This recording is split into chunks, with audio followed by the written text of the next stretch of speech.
Hello, this is Rudy Giuliani with Rudy's Common Sense. Today we are going to discuss something that may, and we hope it isn't, a prelude to a conflict that is in our future. Hopefully not in our present, but who can tell with both the irrational activities of the CCP and the weakness of the Biden regime. Almost anything can happen. Who would have thought we'd be in the position that we're in now with regard to Ukraine, North Korea, and certainly not China? Well, this all really began with what appears to be a mistake, or at least not a calculated strategic decision of the Secretary of State and the Speaker of the House, or the President and the Speaker of the House, having some kind of joint strategy with regard to bringing up the issue of Taiwan. It appears as if this is an unforced error. Now, there may be something behind it. If there is, please let me know what it is, because I can't figure it out. But all of a sudden, a few weeks ago, the Speaker of the House announced that as part of her trip to Asia, she was going to go, or she was thinking of going, to Taiwan. Now, that is a very, very bold statement to make. If she went, and eventually she did, it'd be 25 years since a person of her rank from the United States went to Taiwan. Now, it may be a good idea to do it, and it may be a bad idea to do it. It isn't a good idea to do it without checking with the State Department and the White House, no matter who they are, because they're going to say something about it, and we'd like to have the policy of the United States at least appear to be logical and consistent. Well, the end result is she announced that she was going to go or wanted to go, and immediately there were leaks, first from, I believe, the Defense Department, saying that it would not be very wise, not very smart for her to go, not a good idea. It could inflame sensitive situations. That was followed by more direct statements from the White House, and then eventually the president himself, who advised publicly that he didn't think she should go.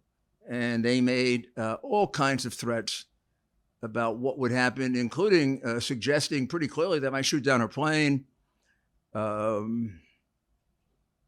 They might shoot down other planes. They did appear to almost be like teenager with a tantrum, I have to say that. Now, given the fact that they have a larger Navy now than we do, and possibly a larger Army, I don't think yet, considerably more people, and nuclear weapons, hypersonic missiles, they hardly are a teenager, right? I just said they appeared like a teenager. I didn't say they were. I am not making light of China's military capacity, which I think is probably the most substantial in the world, except for the United States of America, which I think is still true. But the projection for the future is not a good one for us. For example, we used to have a two-ocean navy that was capable of fighting major wars at the same time in the Atlantic and the Pacific, as we built ourselves to in the Second World War. With the growth of China's Navy being bigger than our Navy in the Pacific, and I think bigger than our Navy overall, although you can check that, we can hardly say that we're secure that we can fight a two-ocean war any longer. And then they've made some very significant technical advances on us due to the bad luck of some of the jets that we were experimenting with that turned out not to be able to go as far into China as we thought from an aircraft carrier, and jets they were developing that actually can go further out to sea. So they've extended their ability to reach our aircraft carriers, and we've contracted our ability from aircraft carriers to hit inland China. Now, we did have a great advantage. we had the Bagram Air Base, which was only 400 miles from China. I think now that we're in this problem with China, you can see the absolutely unexplainable irresponsibility of giving up Bagram, which was a newly modernized air base, one of our better ones, and we just gave it away to terrorists. With someone says, and some people say, and hard to believe, $85 billion worth of arms in the hands of murderous terrorists.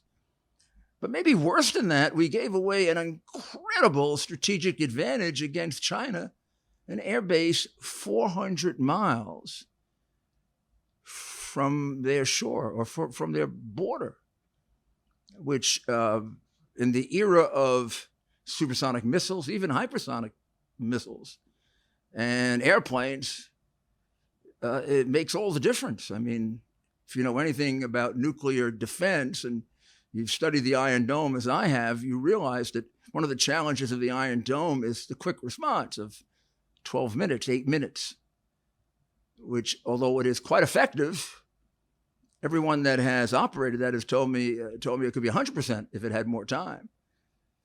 Well, just think of the pressure we put on China by having a base 400 miles from them, particularly with the disadvantage we seem to be at right now with regard to aircraft carriers.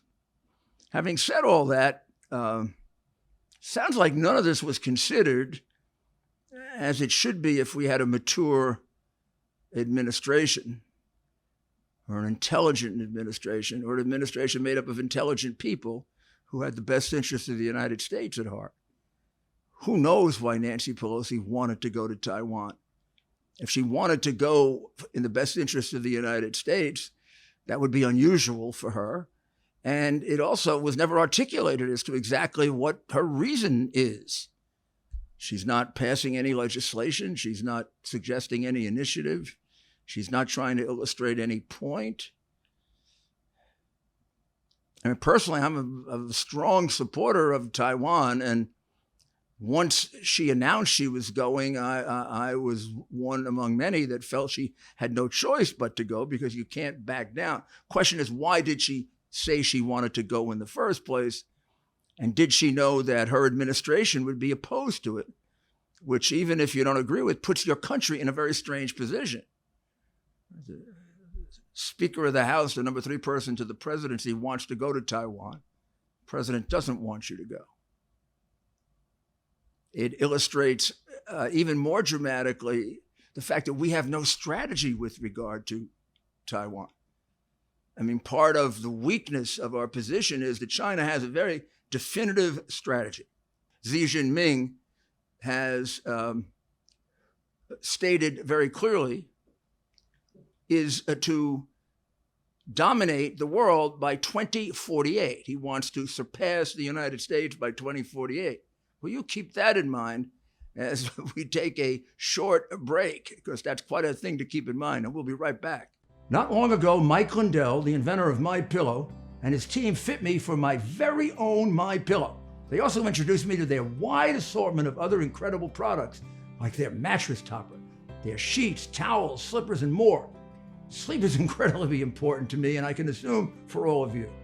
It's time you give MyPillow a try and see for yourself. Listeners have helped build MyPillow into the incredible company it is today, and Mike Lindell wants to give back to all of you. You can get great discounts on MyPillow products by going to mypillow.com right now and seeing each of the specially priced items, including those in the radio listener special square. You're going to see rotational offers up to 66% off on products like their pillows, mattress topper, Giza sheets, but also new products like their slippers, weighted blankets, robes, and waffle blankets. All MyPillow products come with a 60-day money-back guarantee. Enter promo code RUDY for these great specials. That's mypillow.com and use the promo code RUDY. Welcome back. Well, in the long run, after all of the back and forth and statements from Washington, where we have a conflicted policy, both with regard to whether Nancy Pelosi should go and also whether we would defend or at least commit ourselves to defending Taiwan. The president, President Biden, has several times said, we're going to defend Taiwan unequivocally. And his State Department and administration has said, we have no such commitment, and has even gone so far as to recognize the sovereignty of China over Taiwan. So we've got a split between Pelosi and Biden on whether to go to Taiwan, and we have a split between Biden and his administration on whether we're going to defend Taiwan. Query whether an ambiguous position in a situation as delicate as this is a wise one. The First World War is often thought to have begun based on a wrong assumption. You basically don't want wrong assumptions in foreign policy. That was a rule, actually, of John F. Kennedy. But in any event, we don't know what our policy is on Taiwan, and China definitely knows their policy, both with regard to their goal to dominate the world by 2048 and eliminate us, and number two, to control Taiwan because they believe it's part of China. Well, Nancy Pelosi went, appeared to have a normal, very well-received American trip. I mean, it should be. She's the first significant person of that level from the United States to go there in 25 years. I'm sure for the people of Taiwan, for whom I have ultimate respect and with whom I agree completely on their desire for democracy, and who I once had the honor of defending in front of one of the leaders of the Chinese Communist Party in Beijing, and he walked out on me when I did, I was very happy for them. I still wondered what the purpose of this was. And of course, China didn't shoot her plane down, which of course, I guess you could assume they weren't going to do. I hope you can. And they didn't kill anybody, which I guess is a positive given the record of China. But as soon as they left, I mean, within 2 hours, I think, of her leaving, which would be the morning of August 4th, they launched Dongfeng missiles, and there was 11 in 2 hours. And they were doing what they said was a live fire training across Taiwan. Now, this map, which we'll put up for you and hopefully make it a little bit bigger than I have it here, shows you, first it shows you the overview of Taiwan in relationship to mainland China, Japan, South and North Korea to the north, and the Philippines and Australia to the south. And then, of course, the rest of the Chinese coast going across to Hong Kong and eventually to Vietnam and Laos. And so it's a very, very strategically placed island, historically an important one. And it began really as the refuge of the Kuomintang, which was the Chinese army that fought the Second World War. And because of the heavy casualties they took in the Second World War, Mao and his armies, the Chinese, the People's Liberation Army, were able to defeat them and drive them to Taiwan, where they are, in essence, in exile. Although they consider it, they call it the ROC, the Republic of China, whereas the Chinese communists call the rest of China the People's Republic of China and consider Taiwan to be part of it. Taiwan does not consider itself to be part of communist China, and therein lies conflict. The United States has the strange position of being an ally of Taiwan, kind of. We recognize one China, but we don't recognize what that one China will be. We are not committed to defending Taiwan, but we are committed to helping them. You go figure out what that all means. And that's why we have such tremendous ambiguity in our relationship. Well, when she left, immediately they had positioned around Taiwan and in Taiwanese waters. They had positioned themselves around Taiwan. I hope you can see the areas. And they shot missiles across Taiwan, in other words, over their land to another body of water on the other side. It's an island. And they did that for a long period of time. I think if it's noted between 1:56 p.m. their time and 4 p.m. their time.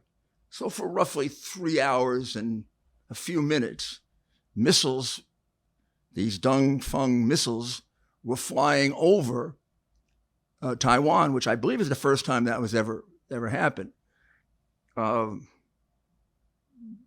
Taking the risk that something could have gone wrong with any one of them. Many of them would have done tremendous damage to the interior of Taiwan, but thank God they didn't. At the same time, there were at least 10 or 11 Chinese ships that were in Taiwanese waters, and they were being met by Taiwan ships. And there were flyovers, and when the fighters became too many, the Taiwanese put their fighters up in the air to protect Taiwan. So we had not a battle, but we had, I guess, what you would call a standoff.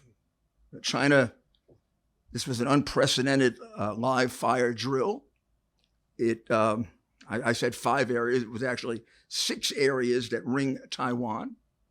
And it went on, as I said, for 3 hours. Just want to check my facts here. The Chinese Navy ships and military aircraft briefly crossed the Taiwan Strait, median line, several times, back and forth. In other words, taunting them.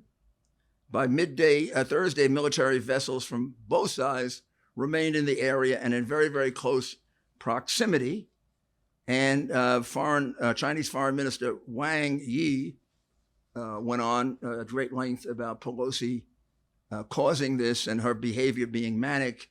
And they thanked her because this now brought, they said, China closer to resolving what they were going to do with Taiwan. At the same time, before she left, Pelosi,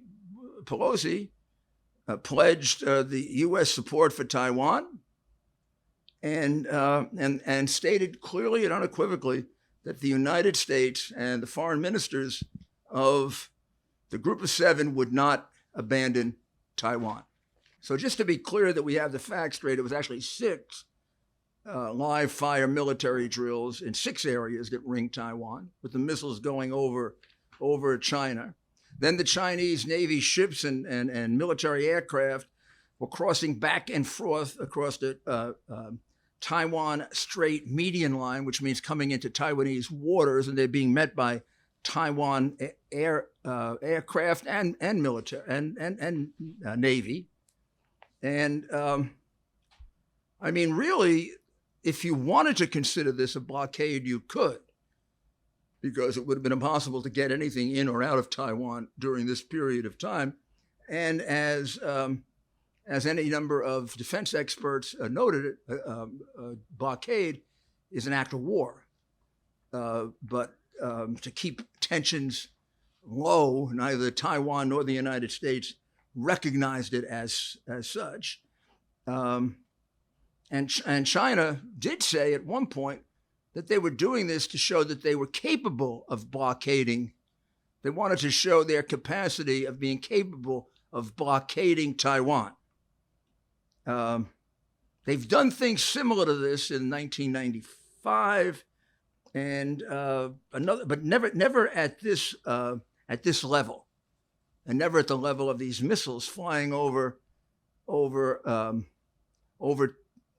Taiwan.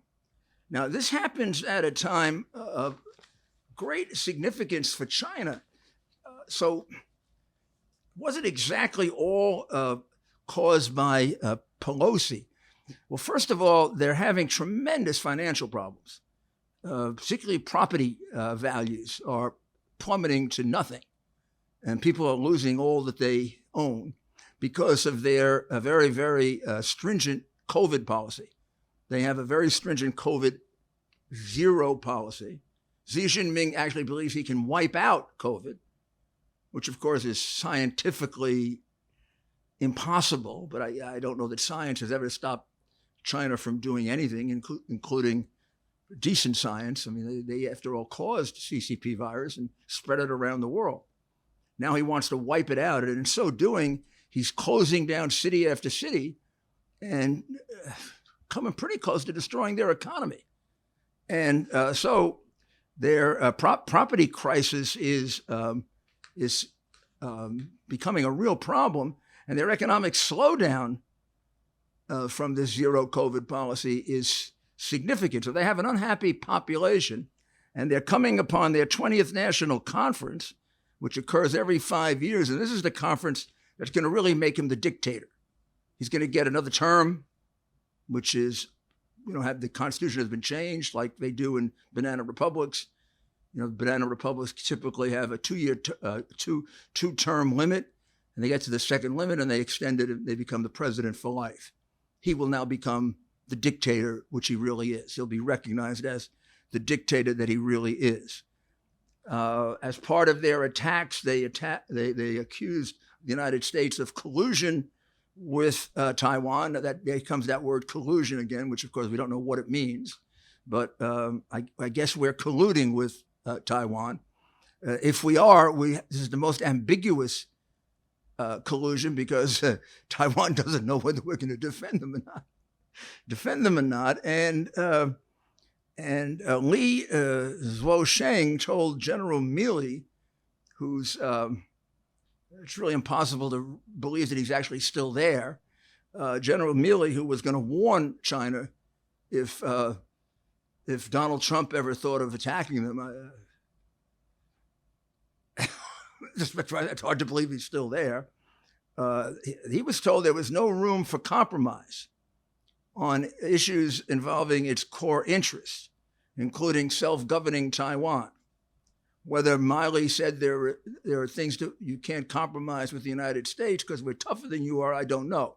Or he may have bowed his head. Who knows what he might have done? Or he might have said, remember I told you I'd warn you in case we attack. But we don't know what we have in General Milley because no one's ever explained what that incredibly dangerous statement meant. The Chinese communists routinely fly planes close to Taiwan, but this was, fair to say, really unprecedented. Secretary Blinken did recognize, it's good to see that some people in the administration are waking up, Blinken from a very, very long winter sleep, and here we are in the middle of the summer, and he said, quote, that China is the most serious long-term challenge to the international order. This is the country that his presidential candidate and now the so-called president, Biden, when he remembers that he is, said really wasn't much of a threat to the United States. You remember that? Remember? During one of his moments of whatever, he said, they really weren't very much of a threat, not to really worry about them. I guess if they gave you $31 million, you might feel that way. Who knows? And Blinken is going to meet this upcoming weekend with the Chinese and maybe get battered around again like he was during his first meeting with the Chinese. But he surely doesn't really do much to defend the United States. But that was a good statement that China is a long-term challenge. That's what we describe a country that's responsible for the death of hundreds of thousands of Americans with CCP virus. Tough language by Blinken, about the toughest he could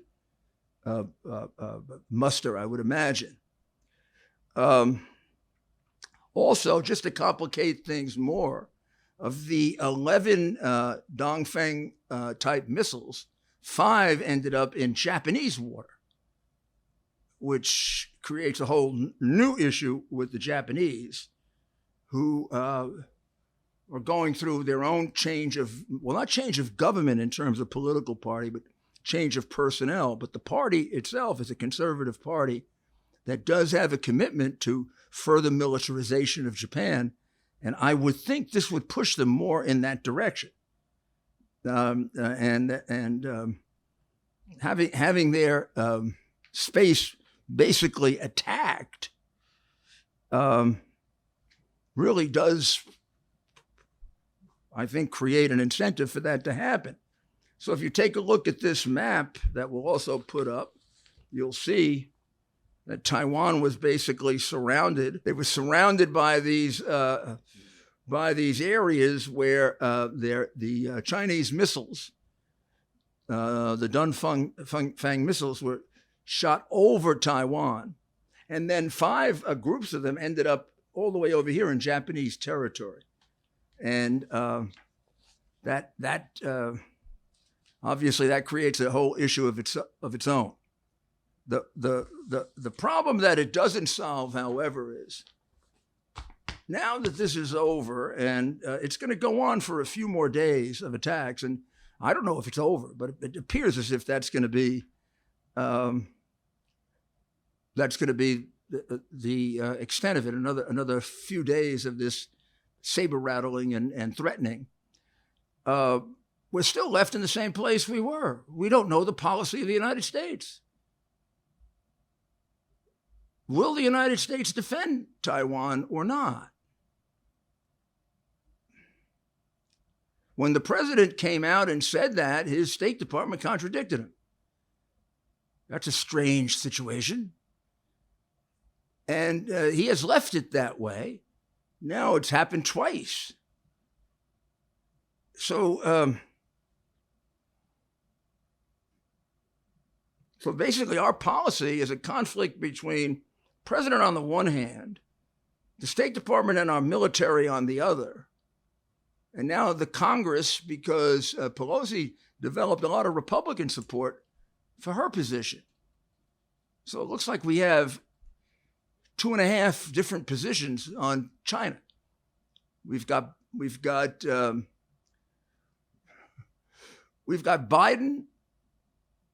and Pelosi and part of the Congress that will defend China. And we've got our military and the State Department that will defend Taiwan that will not. I really do think, as this becomes our single most important challenge, that this has to be resolved. And whatever the cost of a clear policy, that's going to go a lot further avoiding war than ambiguity. If history is any guide, I mean, any study of history would tell you that ambiguity is one of the most dangerous situations when you're dealing with a very, very aggressive, in this particular case, inhumane, murderous, homicidal group of people, the Chinese Communist Party. Well, as you can see, this has significant implications for the national security of the United States. And there's one more issue regarding that we should touch on before we close, because we'll be talking about this, I believe, for some time, because this is our biggest foreign policy challenge of it. But there are challenges to our way of life, both foreign and domestic. And there's no group that I can think of that does more for helping us with those challenges than Patriot Mobile. I mean, you think of that most recent victory of the Supreme Court. They've been working with that for years. Patriot Mobile is the only Christian conservative mobile carrier that's available to us, provider that's available to us. And they've been on the front lines fighting for our values, whether they relate to freedom of religion or freedom of press or freedom to defend ourselves or freedom to enjoy the benefits of our society on a fair and equal basis. They've been one of the biggest, if not the biggest, supporters of these rights. And therefore, working with them and doing business with them has a twofold advantage. First of all, they're very, very sensitive to the economic issues that are facing us and have plans that really work very, very well in light of this terrible inflation and, yes, recession that we're in. I can define a recession. And second, you know that the money is going for causes that you believe in, causes that mean something to you. So go to patriotmobile.com/Rudy. That's patriotmobile.com/Rudy. Or if you want to make a call, okay, just do 972-PATRIOT, 972-PATRIOT. Got it? patriotmobile.com/Rudy. And do it now. So let's take up the last part of this. And the last part of this is, and I delicately didn't mention it up until now, is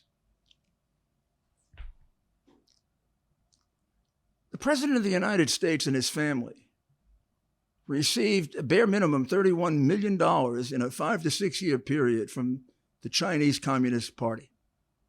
First from the Bank of China, which is part of the government of China, and then from various companies, some of which actually are involved in the defense industry against the interests of the United States, and then from an intelligence front. Hunter Biden, who was the bag man, the guy who collected the money for the criminal family enterprise, in no uncertain terms described that his father, and it's right there in black and white, hidden from you as much as possible by the crooked media, even now, made it clear that his father got 50% of all that money.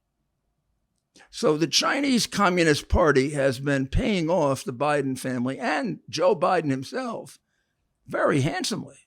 Amounts of money that could be, at least that we know of, the largest bribe ever given to any president in our history from an enemy of ours.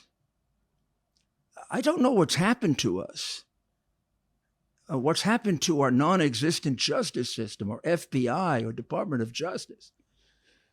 But as someone pointed out, can you imagine if Dwight Eisenhower or John F. Kennedy or Lyndon Johnson or Richard Nixon or Ford or Carter or Reagan received $1 million from Russia or their families? They'd be in jail. Among everything else, the single biggest overriding problem in our relationship with China is we don't have a commander-in-chief who we can be sure is acting in the best interest of the United States because he's been bribed by the Chinese Communist Party. Yep, he's been bribed by the Chinese Communist Party. Make no mistake about it. You look at that hard drive, you look at that computer, you look at the evidence in Schweiker's book, you look at the other evidence. That family has gotten millions and millions of dollars from our biggest enemy in the world. And people like Blinken identify them as our biggest enemy and is working for a man who's received $31 million, or his family's received, and he's gotten half of $31 million with one contract where he was going to get an extra 10%, where he's listed as the big guy and identified by internal documents and witnesses as the big guy. And the FBI hasn't investigated any of this to protect you. We've got big problems. And that's why we've got to win this election in 2022. That's why I need you to keep coming to RudyGiulianiCS.com. RudyGiulianiCS.com. Because who's going to tell it to you that straight, huh? Who? A few people, a few of my friends and colleagues, but very few others because most of them won't take the heat that's required. But my country is more important than whatever they can do to me. Our president has been compromised to the tune of $31 million by our biggest enemy in a country that wants to supplant us, and a country that has caused the deaths of thousands of Americans. That's intolerable. We've got to make sure that we're rid of this government properly and legally, not the way they wanted to do it, by beating them in 22 and then 24. So stick with us. We got plenty more. And remember, we live in the greatest country on earth. God bless America. Thank you.